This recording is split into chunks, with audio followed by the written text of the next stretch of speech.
पर साईं जे ख्यालनि मां तंज़ीम दोस्ती उस्ताद दोस्ती जी खुशबू ईंदी आहे त बचल जॾहिं बि ॻाल्हाईंदो आहे पोइ हक़ ऐं सच जी ॻाल्हि कंदो आहे मूंखे केरु कहिड़ो बि लक़ब ॾे पर साईं बचल हमेशह पंहिंजो मुतदल हिकिड़ो तंज़ीमी मौक़िफ़ रखंदो आहे इन करे साईं बचल मूंखे वणंदो आहे साईं बचल ॻाल्हि हमेशह हक़ सच वारी कंदो आहे ऐं साफ़ सुथरी कंदो आहे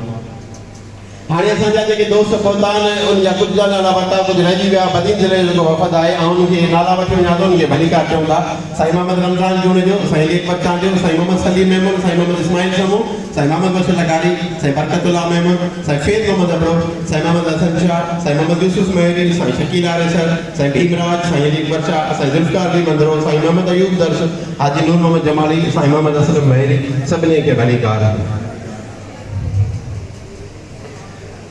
अजीब इतफ़ाक़ आहे असांजो वज़ीर साहब असां लाइ सिंध वतन आहे साईं जन फरमाइनि था त प्राइमरी उस्ताद न आयल आहिनि इन लफ़्ज़नि ते ॾाढी दिलादारी थिए थी पर सैयद सरदार अली शाह खे हैदराबाद में गांजो भरपूर जवाब ॾिनो आहे त क़ाबिलियत अहलियत प्राइमरी उस्ताद में कल्ह बि हुई अॼु बि आहे सुभाणे बि रहंदी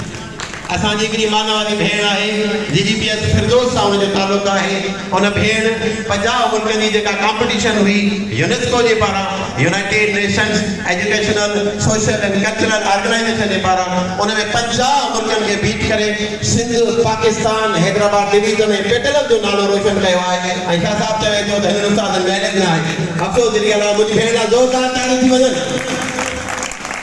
इन भेण की हौसला अफ़ज़ाई के लाइ उनके